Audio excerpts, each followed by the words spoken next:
Suatu ketika kan dibawa oleh Sayyidina Abu Bakar, diajak pamit kepada Rasulullah. Ini sahabatmu ini mau dibawa saya ke Syam berjualan. Ya, bawa aja kata Rasulullah. Bawa aja, bawa enggak apa-apa. Itu Rasulullah sudah sambil tersenyum, pasti bikin ulah ini. bikin ulah ini.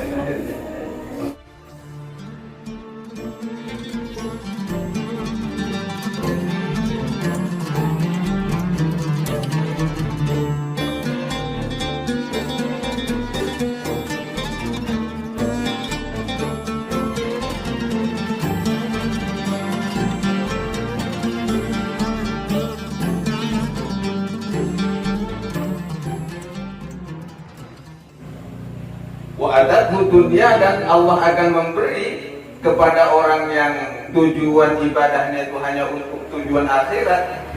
Dunia akan dunia, wa hiya rawimatan, sedangkan dia sudah tidak suka dunia. Artinya enjoy saja. Ditinggalkan dunia, tandi PC tenang, di PC yo monggo, tandi PC tenang.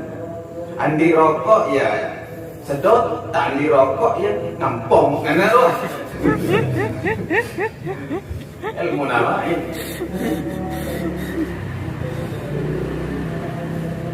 Tapi kata Rasulullah, wa man kana fid dunya hammahu, barang siapa yang menjadikan dunia itu hanya sebagai tujuannya, ja'alallahu faqrahu baina 'ainaihi, niscaya Allah akan menjadikan kefakiran terus terbayang di antara pelupuk kedua matanya. Ja'alallahu faqrahu baina 'ainaihi, Allah akan menjadikan kefakiran terus terbayang di antara pelupuk kedua matanya, di antara kedua pelupuk matanya. Jadi saya model orang malu ngamu soki serba kurang, ngamu soki tangan kena soki. Mana lu agak serba serba akhirnya kalau sudah seperti itu akan muncul masuk ke dalam jiwa, menjadi jiwa yang hasud, yang serba iri. Pun kena oleh teror malu. Apa tak bisa?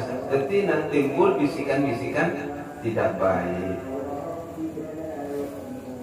Bahkan wa farraqa alaihi syamlah, dan Allah akan mencerai-beraikan apa yang menjadi keinginannya. Artinya dari setiap keinginan itu tidak akan dikabulkan.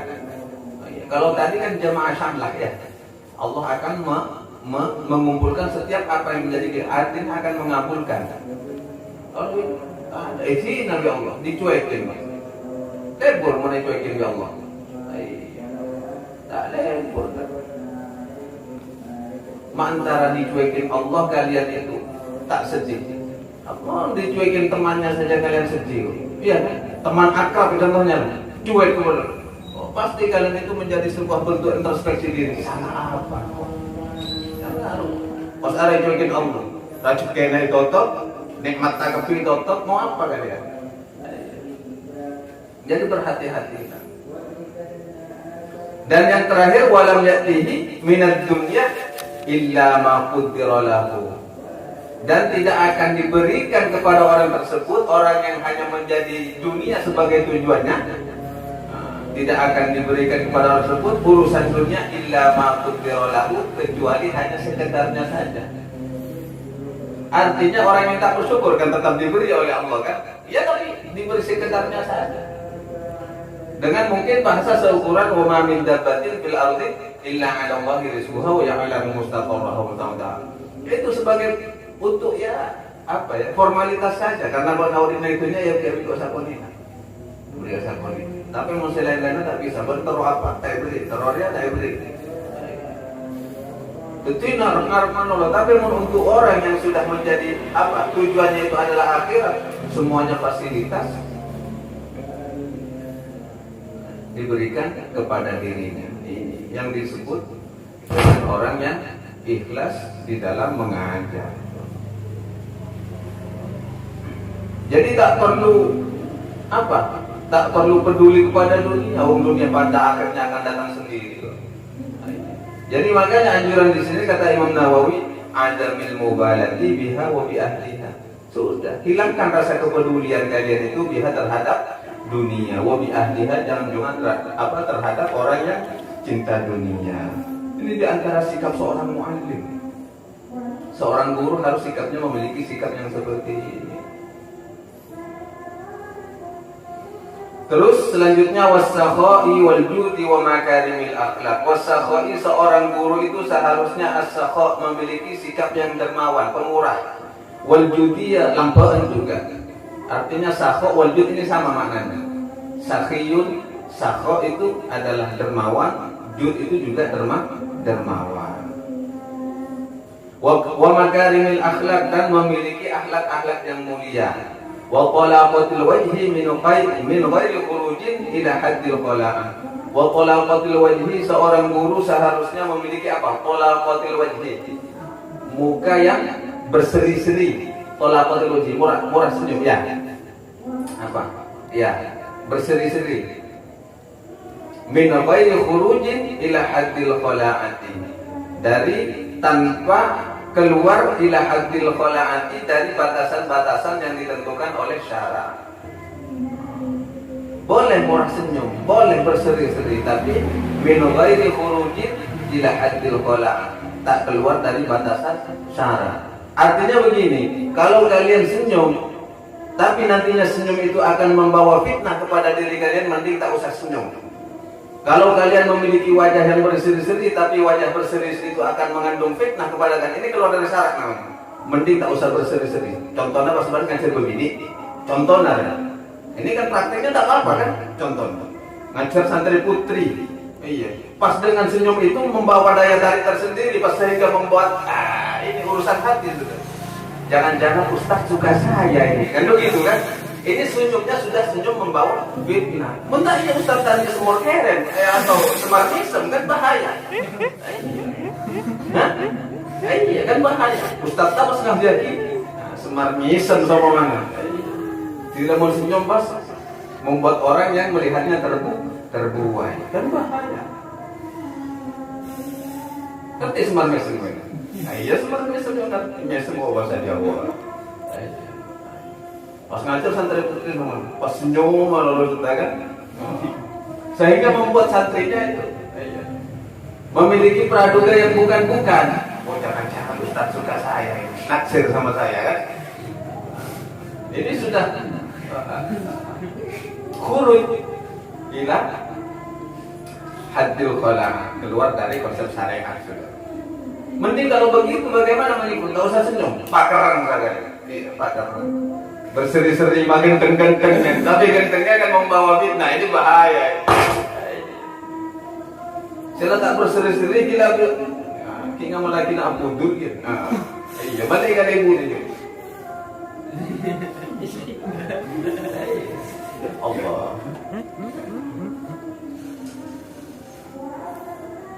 Makanya boleh talaqatil wajhi itu memiliki wajah yang berseri-seri, murah senyum, artinya tanpa, jika tidak dikhawatirkan berdampak mudharah.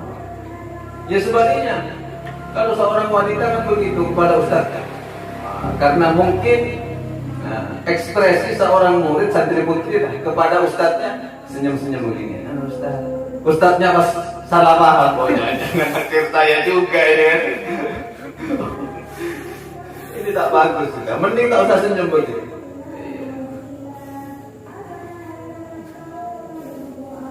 Makanya senyum itu diidentikan dengan sesuatu yang mengandung pahala. Tapi lihat dulu, ada sisi mungkaratnya atau tidak. Ini harus menjadi pandangan. Makanya istri Nabi itu tidak ada yang gampang murah senyum.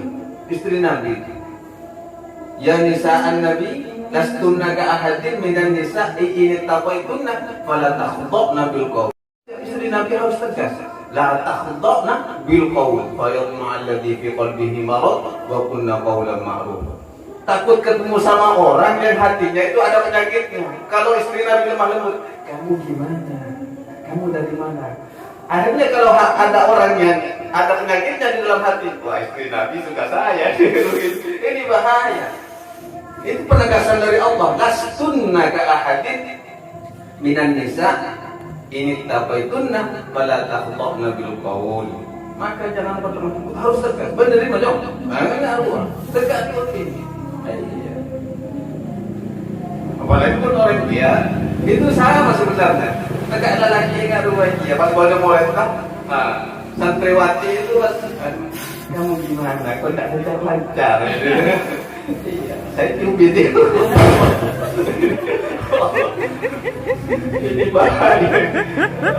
Ini mas yang sering menggunakan kita ini. Kita ini kasih suinya kan bahaya. Tak boleh begitu. Itu hadil kolak namanya sudah keluar dari konsep syariat. Oh, itu jauh.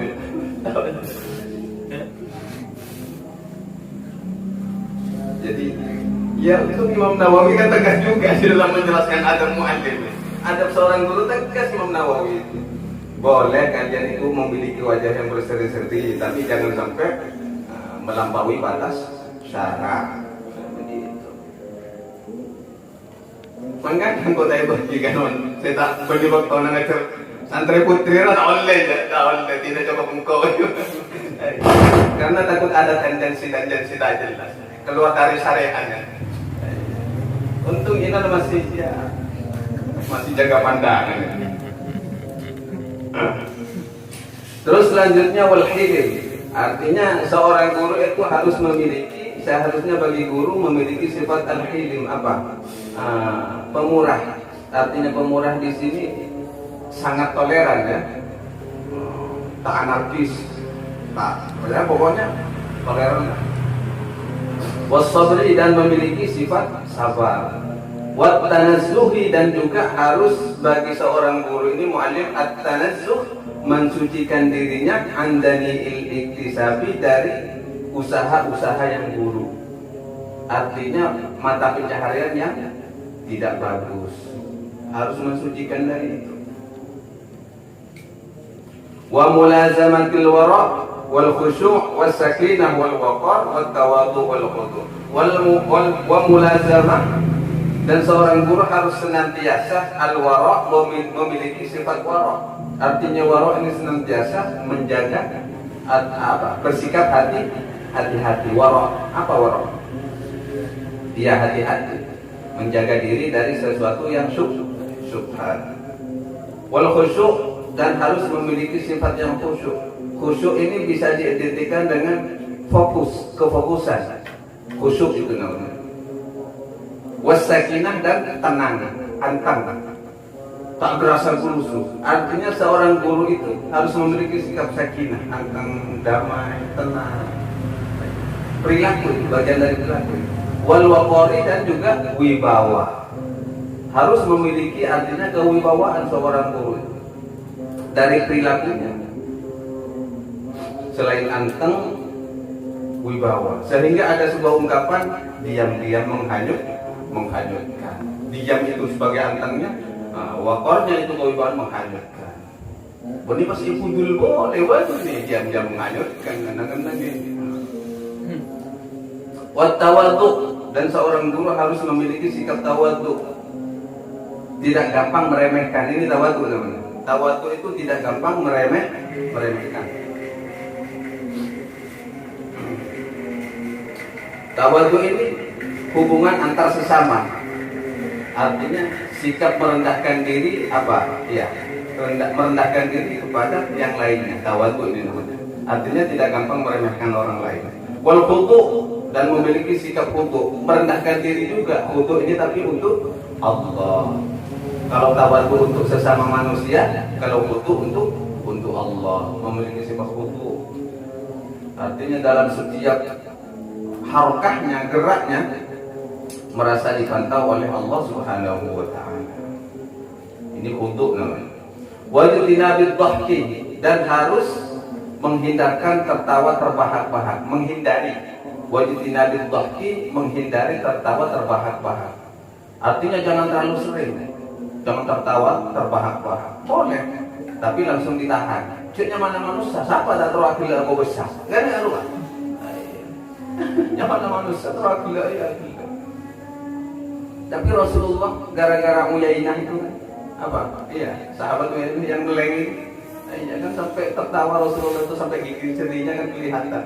Saking kungan dengan Nabi. Rasulullah itu jarang kelihatan kalau senyum itu giginya kelihatan jarang. Tapi nyamuk sahabat sengkok cengkel langsung kagak Nabi itu iya giginya tapi kelihatan melerem. Yang lucu kan kan. Semua ambu berapa kali tokon, cambuk sekian, tapi kita pun nginum. Itu bahasa santri meler apa nih kan? Santri dengan jin Nabi itu bisa meler gitu ya. Tapi membuat sesuatu Rasulullah bahagia itu. Suatu ketika kan dibawa oleh Sayyidina Abu Bakar, diajak pamit kepada Rasulullah.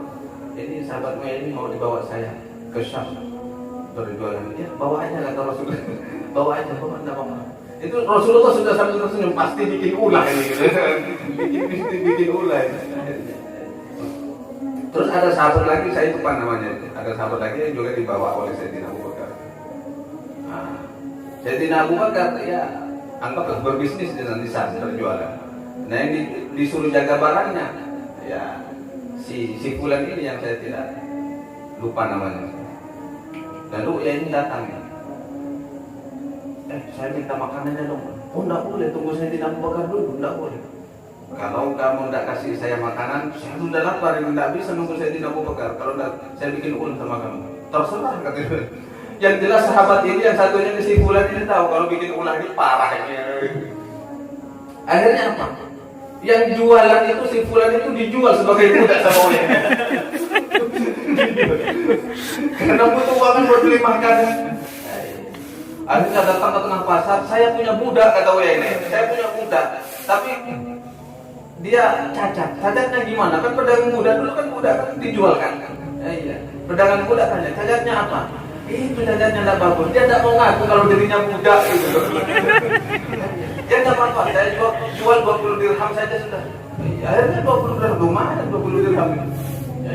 Akhirnya dijemput, ditangkap itu sahabat si fulan ini. Ditangkap.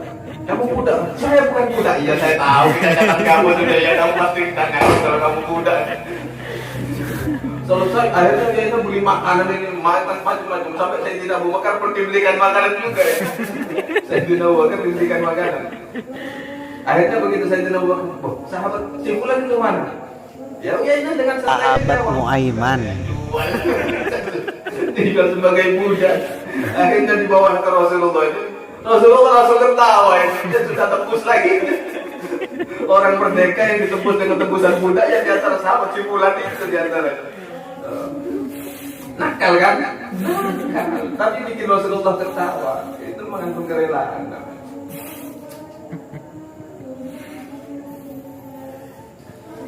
Di antaranya juga sebagai mu'allim harus ijtinabut dhahki, yaitu menghindari tertawa terbahak-bahak. Wal iktari minal mazahi, dan memperbanyak wal iktari, dan meninggalkan dari terlalu banyak minal mazahi, bersenda gurau.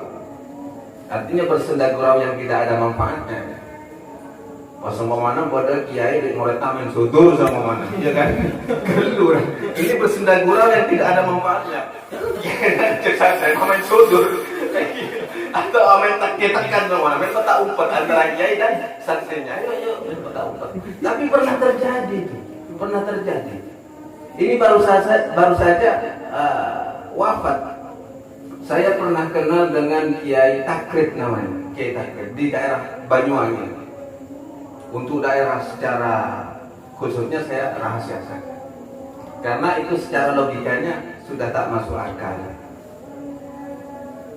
Kiai Takrib itu lahir di saat Kiai Khalil bin Abdul Latif Bangkalan ini wafat sudah 2 tahun. Kiai Takrib baru lahir, Kiai Khalil wafat sudah 2 tahun, Kiai Takrib ini baru lahir. Tapi pengakuannya beliau ini sempat nyantri sama Kiai Khalil selama 3 tahun. Tak masuk akal kan? Ini tak masuk akal. Ini saya sebut orang milenium seperti ini, manusia milenium. Karena begitu gurunya wafat 2 tahun, dia baru lahir. Tapi pengakuannya sempat ngaji katanya sama Kiai Khalil Bangkalan itu selama 3 tahun. Dan itu diperkuat saksi itu oleh Kiai As'ad. Kalau Kiai As'ad kan memang nyantri sama Kiai Khalil Bangkalan, dan itu diakui sama Kiai As'ad. Kalau Kiai Takrib ngaji sama Kiai Khalil Bangkalan kurang lebih 3 tahun. Tapi pada kenyataannya dia baru lahir setelah Kiai Khalil wafat 2 tahun. Dan ngajinya sama Kiai Khalil bukan ngaji seperti umumnya, ya seperti bahasa tadi, main petak umpet ini. Main petak umpet, ngaji Al-Quran habis maghrib. Kata Kiai Khalil dahulunya, ya sudah cukup, selesai pelajarannya selesai. Sekarang kita main petak umpet. Ini, tapi main petak umpetnya antar wali itu beda. Petak umpet. Sekarang saya sembunyi, kamu yang nebak, cari saya di mana? Akhirnya langsung menurut cerita itu, Kiai Khalil langsung hilang saja di depannya itu, langsung menghilang saja. Cuma ada suara saja. Ayo saya tebak ada di mana sekarang ini. Nah kita krip itu nampak ada di langit yang ketiga kan? Ada di langit yang ketiga. Setelah itu, wah ketahuan kata Kiai Khalil itu. Pindah lagi. Ayo sekarang ada di mana? Ada di pojokan Masjidil Haram. Itu wali. Bagi yang tak percaya tentang wali, ya mau silahkan. Tapi dalil-dalil tentang kewalian itu ada. Dalil-dalil tentang kewalian itu ada. Artinya wali itu adalah orang yang sudah diistimewakan oleh Allah, dan diberi setiap macam bentuk keistimewaan sebagai dari hasil keimanan dan ketakwaan. Itu karomah.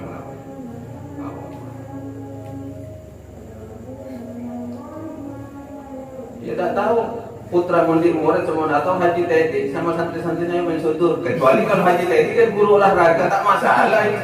Iya kan? Kalau guru olahraga kan wajar, ayo main kasti, main sotur, main petak umpet. Saya lucu pas guru olahraga ngajak main titeng. Iya kan? Main titeng, tahu titeng? Terus selanjutnya wa mulazamatil wadha'i fi syar'iyyah. Dan seorang guru harus senantiasa al-wadha'i fi syar'iyyah. Al-wadha'i fi menjalankan perintah-perintah syar'iyyah yang dianjurkan oleh syara. Artinya seorang guru ya diperintah untuk senantiasa menjalankan perintah-perintah yang dianjurkan oleh syara. Kat-tanzifi seperti menjaga kebersihan.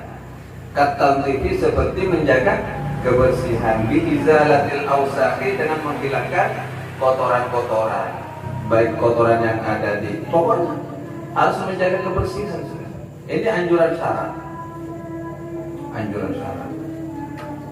Biizalatil awsakhi dengan menghilangkan kotoran-kotoran. Wasyu'ur dan juga rambut-rambut, membersihkan rambut-rambut allati warada syar'i yang telah dianjurkan oleh syara biizalatiha untuk dihilangkannya, artinya wasyu'ur allati rambut yang dianjurkan oleh syara untuk dihilangkan. Kita lanjutkan kakosis syarib seperti menghilangkan kumis, memotong kumis, itu kan izalah namanya, dihilangkan. Wa taqlimil adfari dan memotong kuku. Wa taqlimil adfari, memotong kuku. Yang mungkin rambut ini kan tak jelaskan rambut ya, pokoknya yang pantas untuk dihilangkan, hilangkan aja. Saya tak mau sebutkan di sini satu persatu kan. Iya. Mungkin yang di kitabnya ya kumis lah, lainnya sebut sendiri lah, kalian ini paham. Iya. Rohit ketawa. Tak boleh begitu. Terus watasrihil lihyati dan merapikan jenggot, menyisir jenggot. Ini Haji Teddy, awas, ya jenggot. Bang Ilyas, awas, ya. Watasrihil lihyati. Yang tak punya jenggot ya tak usah dirapikan. Kalau nggak ada jenggotnya apa mau dirapikan? Ya. Wa izalatir rawaihil karihati, dan menghilangkan rawaih, aroma-aroma al-karihati yang makruh. Artinya aroma-aroma yang tidak sedap, yang bau. Menghilangkan aroma-aroma yang tidak sedap. Artinya ya seorang muallim harus berpenampilan rapi, wangi.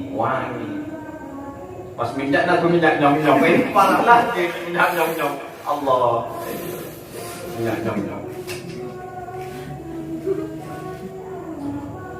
Dan juga wal malabisil makruhati, menghindari dari pakaian-pakaian yang makruh. pakaian-pakaian yang makruh. Wa izalatil makruhat malabisil makruhati, menghindari pakaian-pakaian yang makruh yang sekiranya tak pantas jika itu dipakai oleh seorang muallim. Pas bokna ngajar semua pas ngakui singlet kafeten tak pantas. Kalau Imam Malik itu kalau mau ngajar pengajian beliau ngakui sorban, pokoknya tidak seperti biasanya, istimewa banget Imam Malik. Sampai berapa lipatan itu sorbannya, itu dihitung. Kalau ulama dulu itu sorbannya kebiasaannya itu beberapa lipatan, ada 7 lapis lipatan itu sebagai tanda keilmuan. Kalau ada 3 lapis mungkin keilmuannya di bidang ini mungkin tingkatannya begini. Sampai kalau 7 lapis begini berarti itu kealiman diukur dari lapisan sorban. Ini menurut beberapa bagian ulama salaf. Jadi kelihatan ulama dulu ini. Menurut saya katakan kui sorban karena ada ilmu ada ilmu. Jadi tak bertingkat-tingkatan, tak ada tingkatan. Nah, emang caplang pakai tingkatan kan? Ya. Bagi muallim ayastamilal ahadits al-waridah, ayastamila senantiasa mengamalkan siapa muallim al ahadits al-waridah kepada hadis-hadis yang waridah, artinya hadis-hadis yang memang sudah warid dari Rasulullah. Fit tasbih, seperti memperbanyak baca tasbih, memperbanyak koleksi tasbih, memperbanyak baca tasbih. Masukkannya fit tasbihnya dimaknai, banyak koleksi tasbih. Koleksi tasbih kauka, ya kan? Tasbih. Artinya memperbanyak baca tasbih, wa tahlil, dan berbanyak baca tahlil. Apa tahlil? Kalimat tauhid la ilaha illallah. Kenapa demikian? Karena bacaan tasbih itu mensucikan Allah. Jadi setiap apapun di saat dia menerima pujian dari orang lain, semuanya akan dikembalikan kepada Allah. Pujian alim tak subhanallah. Semuanya dikembalikan kepada Allah. Sampai yang hebat la ilaha illallah. Karena yang hebat itu hanya Allah. La ilaha illallah. La ma'buda fil wujud bihaqqin illallah. Kan begitu. Tidak ada yang pantas disembah di dalam kebenarannya secara sejatinya kecuali Allah. Wa nahwihima, dan juga seperti contoh-contoh dari keduanya. Artinya dari tasbih dan tahlil boleh. Hendaknya senantiasa seorang guru itu mendawamkan wiritan-wiritan selain daripada keduanya. Tasbih apa? Wiritan apa saja, monggo silahkan.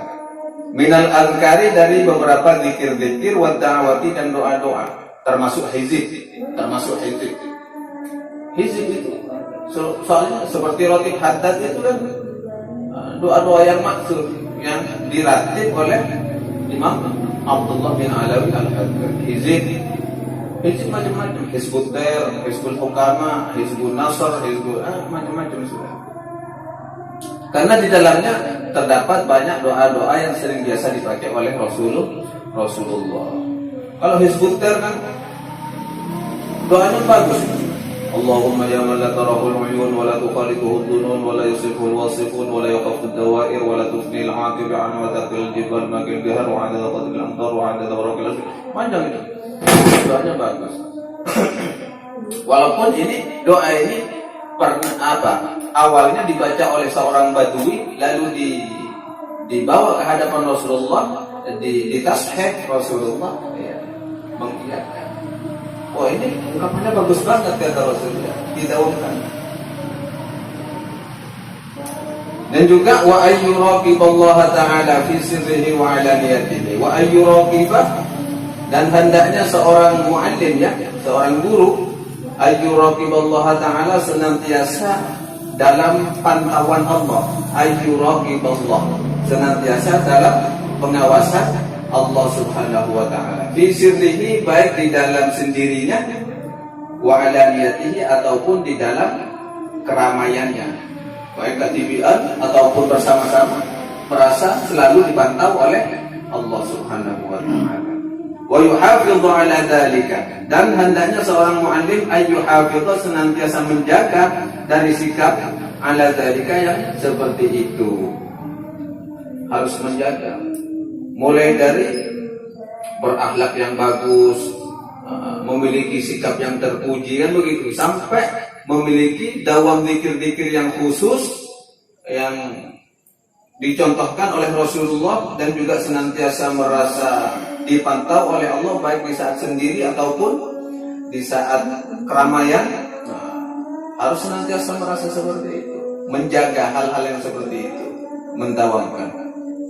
Wa ayyakuna, dan harusnya ada siapa muallim, wa ayyakuna, dan harus ada siapa muallim ta'wiluhu, tempat bersandarnya muallim, ta'wiluhu, tempat bersandarnya muallim, fi jami'i umurihi, di dalam semua urusannya muallim, ala Allah ta'ala, hanya kepada Allah Subhanahu wa ta'ala. Wa ayyakuna, dan hendaknya ada ta'wiluhu, apa tempat bersandarnya muallim, fi jami'i umurihi, di semua urusannya muallim, ala Allah ta'ala, hanya kepada Allah Subhanahu wa ta'ala.